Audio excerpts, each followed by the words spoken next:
बिस्मिल्लाहिर्रहमानिर्रहीम। अस्सलाम वालेकुम स्टूडेंट्स, कैसे हैं आप लोग? ठीक है।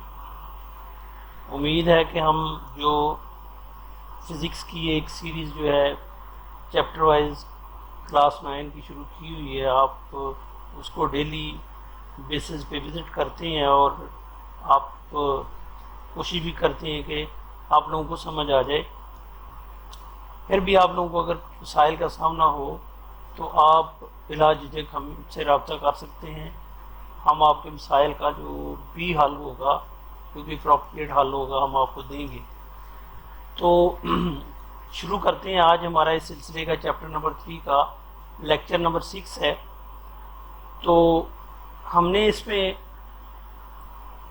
पढ़ना है कि vertical motion of two bodies attached to the ends of a string that passes over a frictionless pulley। जैसे आपके पास सामने स्क्रीन में नज़र आ रहा है कि आपके पास एक यहाँ फ्रिक्शनलेस पुली दी हुई है।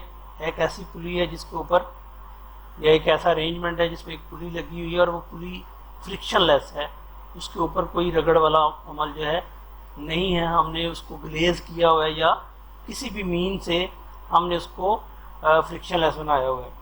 उसके ऊपर से एक इनएक्सटेंसिबल स्ट्रिंग, गैर लचकदार स्ट्रिंग या रस्सी जो है वो हमने गुजारी हुई है, और उसके दोनों साइड के ऊपर दोनों रस्सी के दोनों एंड्स पर हमने मैसेज जो हैं वो लगाए हुए हैं, डिफरेंट साइज़ के, उनका वेट भी डिफरेंट है। हमने वो इन दोनों के साथ लगाए हुए हैं और हम इसको स्टडी करेंगे। तो टॉपिक है कि vertical motion of to bodies. ये दो ऑब्जेक्ट्स हैं, ये वर्टिकली मूव करते हैं। जैसे अगर कोई भारी ऑब्जेक्ट है तो वो नीचे को मूव कर रहा है, और अगर कोई लाइटर ऑब्जेक्ट है तो वो ऊपर को मूव कर रहा है। दोनों वर्टिकल मूव कर रहे हैं, यानी under the effect of gravity move कर रहे हैं। और ये कहाँ अटैच है? To the ends of string, जिसको रस्सी के सिरों के साथ बांधा हुआ है। That passes over frictionless pulley, जो कि एक पुली, एक फ्रिक्शनलेस पुली के ऊपर से जिसको हमने गुजारा है इस रस्सी को। तो हम कंसिडर करते हैं, कंसिडर करें कि दो बॉडीज़ हैं कंसिडर करें कि दो बॉडीज़ हैं, ए और बी। जैसे कि डायग्राम में दिखाया गया है, ये वाला जो मैस है इसको हम ए का नाम दे देते हैं, और ये वाला जो मैस है इसको हम बी का नाम दे देते हैं। ए वाले मैस को हम M1 कह देते हैं और बी वाले मैस को हम M2 कह देते हैं। ठीक है जी, हम उनको नेम कर लेते हैं। Consider two bodies A and B. फर्ज करते हैं कि हम दो बॉडीज़ कंसिडर करते हैं जिनके मैसेज M1 एंड M2 हैं रिस्पेक्टिवली।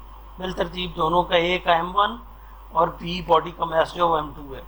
अब हम यहाँ फ़र्ज़ करते हैं, लेट करते हैं कि M1 जो मैस है, ये जो गिवन है, ठीक है, M1 ग्रेटर है M2 से, M1 ग्रेटर है M2 से।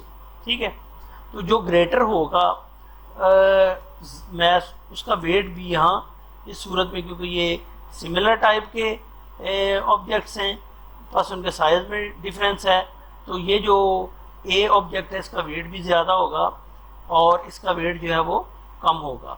The bodies are attached to the opposite ends of an inextensible string. ये जो दोनों जिसाम हैं या दोनों मैसेज जो हैं उसे एक गैर लचकदार रस्सी के दोनों सिरों पर बांध दिया गया है। The string passes over a frictionless pulley. अब ये जो रस्सी है ये फ्रिक्शनलेस पुली के ओवर से, फ्रिक्शनलेस पुली के ऊपर से पास की हुई है। ठीक है, जैसे कि फिगर में दिखाया गया है।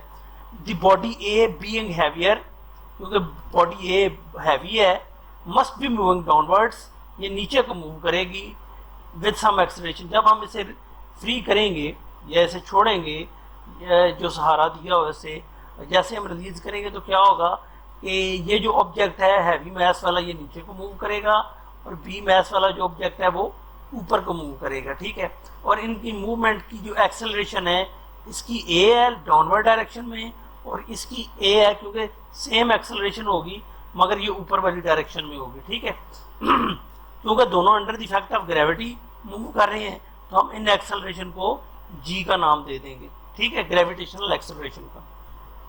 लेकिन यहाँ पहले लेट कर देंगे, ये जो एक्सेलरेशन है ये ए है। ठीक है, लेकिन क्योंकि under the effect of gravity move कर रहा है, इसी ए को बाद में हम क्या जी का नाम देंगे, और ए और जी को हम दोनों को फाइंड करना है ए की वैल्यू भी फाइंड करनी है, जी की वैल्यू भी फाइंड करनी है, यानी हमने रिलेशन फाइंड करना है ए यानी एक्सेलरेशन, ग्रेविटेशनल एक्सेलरेशन और टेंशन के दरमियान, ये दोनों मैसेज को लेके, ठीक है।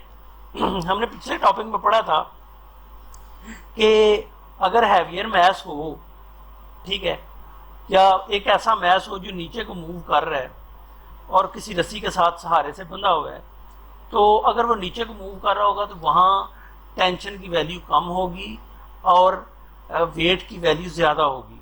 तो ये भी मैंने आपको बताया था कि वेट और टेंशन दोनों फोर्स की टाइप्स हैं और दोनों का यूनिट्स जो है वो न्यूटन है, सही है। तो टेंशन ऊपर की जानिब है इस सूरत में अगर वेट नीचे को मूव करता है, और वेट की वैल्यू क्योंकि ग्रेटर है तो वो ग्रेटर होगा टेंशन से और वो नीचे को मूव करेगा। लेकिन अगर हमारे पास टेंशन ग्रेटर होगी, इस सूरत में एक ही अरेंजमेंट में हम देखें तो एक बॉडी ऊपर को मूव कर रहा है, एक बॉडी नीचे को मूव कर रहा है, तो इस सूरत में क्योंकि वेट ज़्यादा है टेंशन कम है। लेकिन यहाँ इसके बिल्कुल बरअक्स है, इसमें टेंशन ज़्यादा है क्योंकि ये ऊपर को मूव कर रहा है ऑब्जेक्ट, टेंशन ज़्यादा है और वेट क्या होगा, कम होगा, ठीक है। तो इन दोनों इनका फिर हमने नेट फोर्स का डिफरेंस लेना होता है। तो नेट फोर्स का डिफरेंस कैसे लेंगे कि जो ग्रेटर वाली क्वांटिटी है या जो बड़ी मिकदार है उसमें से छोटी मिकदार को हम सब्ट्रैक्ट करेंगे, हमारे पास नेट फोर्स आ जाएगी, क्योंकि टेंशन भी फोर्स है और वेट भी फोर्स की टाइप है। At the same time the body b attached to the ends of the string moves up with the same acceleration a. जैसे ए नीचे को मूव कर रहा है ये वाला मैस, इसी तरह बी मैस ऊपर को मूव करेगा with same acceleration.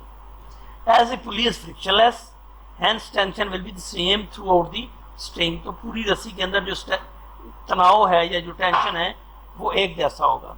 Late the tension in the string be T. फर्ज करते हैं कि ये जो इसके अंदर जो टेंशन है, जो तनाव है वो टी है। आगे चलती है मजीद आपको समझाने के लिए। अच्छा, यहाँ लिखा हुआ है जी net force acting on a body. इस बॉडी ए के ऊपर जो नेट फोर्स अप्लाई हो रही है, जो बॉडी ए के ऊपर नेट फोर्स अप्लाई हो रही है वो क्या होगी। तो देखें यहाँ वेट जो है वो टेंशन से ग्रेटर है ए सूरत में। अगर ऑब्जेक्ट ए होगा तो उस सूरत में जब नीचे को मूव कर रहा है बॉडी तो वेट जो है वो टेंशन से ग्रेटर है। मैंने कहा था कि ये भी फोर्स है और ये भी फोर्स है। हमने अगर नेट फोर्स लेनी है तो हम क्या करेंगे कि ए पे नेट फोर्स जो एफ है वो अगर हमने लेनी है ए ऑब्जेक्ट के ऊपर, जो यस जैसे ये मैंने लिखा हुआ है कि फोर्स जो है वो डब्ल्यू की इक्वल है एट ए और वो एम ए की इक्वल है, सही है। तो टोटल जो फोर्स नेट फोर्स होगी वो फिर किसकी इक्वल होगी, वेट माइनस टेंशन, क्योंकि बड़ी वाली वैल्यू में से छोटी वाली वैल्यू हम सब्ट्रैक्ट कर देंगे, हमारे पास क्या आ जाएगा, जो नेट वैल्यू है वो आ जाएगा। हमने अभी देख रहे थे कि जो फोर्स है यहाँ, जो नेट फोर्स है वो वेट माइनस टेंशन के इक्वल है। हम न्यूटन के सेकंड लॉ के अकॉर्डिंग जानते हैं, न्यूटन का सेकंड लॉ है F is equal to M A. F is equal to M A आपने पढ़ा हुआ है, ये मैंने वो आपको इसकी डेरिवेशन बताई थी सारी करके, सही है। तो उसके अकॉर्डिंग अगर हम इसे देखें तो ये जो एफ है इसकी जगह हम एम ए की वैल्यू पुट कर देंगे, ठीक है। इसकी जगह हम क्या करेंगे, तो इसकी जगह हमने लिख दिया एम वन ए, क्योंकि एम जो है यहाँ मैस वन को इंडिकेट कर रहा है, सही है, और ए एक्सेलरेशन है। तो ये हमारे पास अब इसे हमने नाम दे दिया कि ये इक्वेशन नंबर 1 है, सही। अब हम दूसरी मैस की तरफ जाते हैं, ये वाला जो है बी मैस, ठीक है। इसके ऊपर देखते हैं क्या करना है। तो M1 A इक्वल है M1 G माइनस टी के। अब हम आगे चलते हैं तो देखते हैं कि क्या बनता है। As a body moves upward, जैसे ये बॉडी अपवर्ड मूव करती है, ठीक है, वो क्यों करेगी, क्योंकि मैस ए जो है वो हैवियर है। तो इस सूरत में टेंशन जो है वो ग्रेटर होगी और वेट जो है वो लेस होगा M2 की सूरत में। अभी हमने इस M2 को कंसिडर कर रहे हैं, तो ठीक है, मैस 2 को। तो उस सूरत में क्या होगा, हम उसे कहेंगे इसका जो वेट है वो इक्वल होगा M2G के। Is less than tension T, और वो टेंशन टी से लेस होगा, तो ये जो इसकी नेट फोर्स इसके ऊपर जो अप्लाई होगी बी ऑब्जेक्ट के ऊपर, फिर क्या करेंगे कि यहाँ जो ग्रेटर वैल्यू वो टेंशन है, टेंशन में से हम वेट को माइनस कर देंगे। यहाँ हमने वेट में से टेंशन को सब्ट्रैक्ट किया था, जबकि यहाँ से हम क्या करेंगे, टेंशन में से वेट को सब्ट्रैक्ट कर देंगे, क्योंकि टेंशन ग्रेटर है जिसकी वजह से बॉडी ऊपर को मूव कर रहा है। सही है। तो अब इसकी जगह न्यूटन के सेकंड लॉ के अकॉर्डिंग जो F equal to M A वाली अगर हम वैल्यू पुट करें तो यहाँ आ जाएगा m2a। सही है। आगे देखते हैं कि according to Newton second law of motion, ये जो भी पीछे इक्वेशन हमने पढ़ी है ये आ जाती है कि m2a is equal to t minus m2g। आप यहाँ लिख सकते हैं अलग से m2a इज इक्वल टू, वो लिखा हुआ है इक्वल m2g। सही है।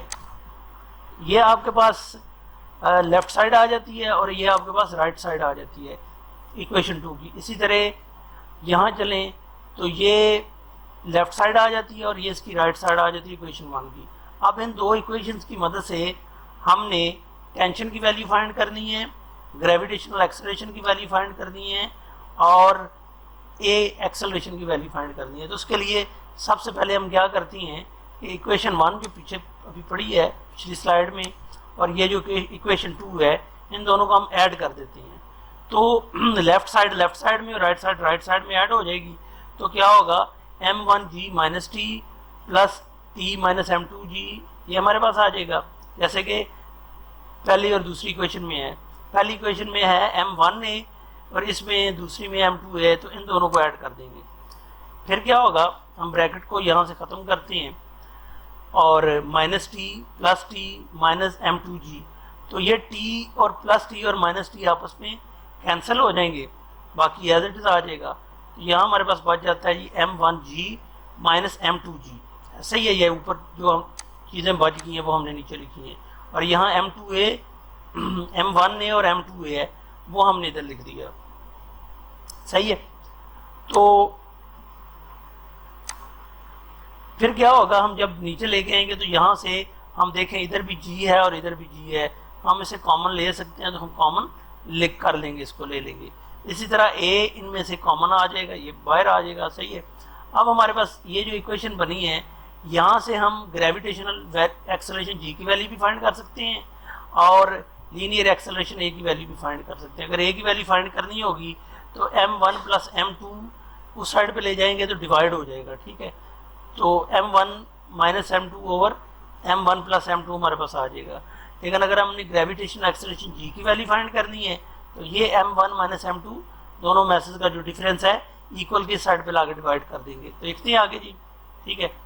तो वो हमारे पास a की वैल्यू आ जाती है, हमने a के साथ जो मल्टीप्लाई हो रहा था m1 प्लस m2 इक्वल के साइड पे ले आए तो यहाँ आके वो डिवाइड हो गया। तो अब हमने रिलेशन फाइंड करना है ये टेंशन और एक्सेलरेशन के दरमियान।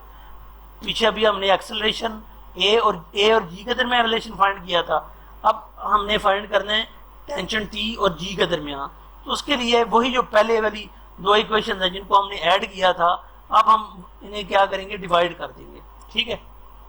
इक्वेशन 1 और इक्वेशन 2 को जब डिवाइड करेंगे तो राइट साइड जो है वो राइट साइड और लेफ्ट साइड पे साइड डिवाइड होगी। तो ये आ जाएगा m1g minus T over t minus m2g is equal to m1a over m2a। इनको हम क्रॉस मल्टीप्लाई कर देंगे, ये m2a इधर मल्टीप्लाई हो जाएगा m2a into m1g minus T, और ये जो t माइनस m2g है ये इधर डिवाइड हो रहा है, इक्वल के साइड पे लाएंगे तो मल्टीप्लाई हो जाएगा इसके साथ। ये हमारे पास आ जाएगा t माइनस m2g। सही है। अब इसको अगर मल्टीप्लाई कर दिए m2a को तो बारी बारी करेंगे, पहले हम इसको इससे मल्टीप्लाई करेंगे m1g से, फिर हम इसको t से मल्टीप्लाई करेंगे। इसी तरह m1a को पहले t से मल्टीप्लाई करेंगे और फिर m2g से मल्टीप्लाई करेंगे। सही है। तो इधर देखते हैं, जब हमने इसको मल्टीप्लाई किया तो m1 और m2 ये मल्टीप्लाई हो गए, m1 m2 आ गया, a मल्टीप्लाई भी g आ गया, यानी m1 m2 ag आ गया, माइनस t के साथ मल्टीप्लाई करेंगे m2a को तो ये क्या आ जाएगा, m2a t आ जाएगा। सही है। इज इक्वल टू m1a को अगर हम टेंशन t से मल्टीप्लाई करेंगे तो ये बन जाएगा m1at माइनस जब हम इससे मल्टीप्लाई करेंगे तो ये बनेगा M1 M2 AG, क्योंकि ए बी है और ये साथ मल्टीप्लाई होगा। अब क्या करते हैं कि इसको मज़ीद सिंपल करने के लिए ये M1 M2 वाली जो वैल्यू है AG वाली, ये जिसके साथ माइनस लिखा हुआ है, इसको हम इक्वल की साइड पे ले आएंगे और ये जो M2AT वाली वैल्यू है इसको हम इक्वल की साइड पे ले आएंगे। ठीक है, तो ये आज इधर आके क्या बनेगी M1A M1 M2AG ये वाला, और ये वाला M1 M2AG इधर लिया है तो ये ऐड हो गया इसमें। इसी तरह M1AT एज इट इज़ है और ये M2AT इक्वल की साइड पे ले गए तो ये इसमें ऐड हो गया। ठीक है, अब इन दोनों को ऐड करें तो हो सकते हैं दोनों सिमिलर हैं, ऐड हो रहे हैं तो 2M1 M2AG आ जाएगा हमारे पास। सही है, आगे देखते हैं। ये हमारे पास आ गया था 2M1 M2AG is equal to, जबकि ये वाली साइड है, ये वाली, इसमें भी AT है और इसमें भी AT है, ये कॉमन आ जाएगा। सही, तो ये हमने कॉमन ले लिया था, यहाँ AT कॉमन आ गया है और ये ऐड हो गई जो चीज़ आ गई। अब दोनों में इक्वल की साइड पे भी A की वैल्यू है और इस साइड पे भी A की वैल्यू है, ये कैंसिल हो सकती है। हमने A के साथ दो साइड को डिवाइड कर दिया, ये A से कैंसिल हो गया और ये इससे कैंसिल हो गया। हमारे पास जो वैल्यू बच जाएगी वो है 2M1 M2G is equal to M1 plus M2T। तो टेंशन की वैल्यू फाइंड करनी है तो हम क्या करेंगे कि ये जो मल्टीप्लाई हो रहा है इधर, इसको इक्वल की साइड पे ले जाएंगे तो ये इधर जाकर डिवाइड हो जाएगा, 1 प्लस M1 प्लस M2 हमारे पास आ जाएगा। सही है, ये चीज़ आ गई। अब हमने टेंशन भी ये भी फाइंड कर ली, यानी ये जो टेंशन और जी की वैल्यू के दरमियान जो रिलेशन था ये भी फाइंड कर लिया। सही, और पीछे हमने ए और जी का रिलेशन भी फाइंड कर लिया। उसको जी ए का किया था, हम जी का भी उसको अरेंज करके कर सकते हैं, ये जैसे ये दिया हुआ है। तो ये जो सारा अरेंजमेंट है, ये जो डायग्राम में दिखाया गया है, पुली और ये मैसेज और ये, इसको हम कहते हैं एटवुड मशीन। क्या एटवुड मशीन कहते हैं, और ये यूज़ होती है जी की वैल्यू फाइंड करने के लिए। ठीक है, ड्यू टू ग्रेविटी, जिसे हम कहते हैं एक्सेलरेशन ड्यू टू ग्रेविटी, उसकी वैल्यू फाइंड करने के लिए इस्तेमाल करते हैं। उम्मीद है कि आप लोगों को इस लेक्चर की समझ आ गई होगी। अगर कोई भी इशू हो तो आप कमेंट्स में लिख दें या हमें मेल कर दें, हम आपको रिप्लाई करेंगे। बेशक वीडियो लेक्चर्स की सूरत में हम आपको पूरा समझाने की कोशिश करेंगे। ठीक है, और आखिर में आप कोशिश करेंगे कि हमारे चैनल को सब्सक्राइब ज़रूर करें और अपने दोस्तों को शेयर करें ताकि ज़्यादा से ज़्यादा बच्चों का यहाँ से रब्ता हो और ज़्यादा से ज़्यादा बच्चे जो हैं वो मुस्तफ़ीद हो सकें। ठीक है जी, बहुत शुक्रिया, अल्लाह हाफिज़।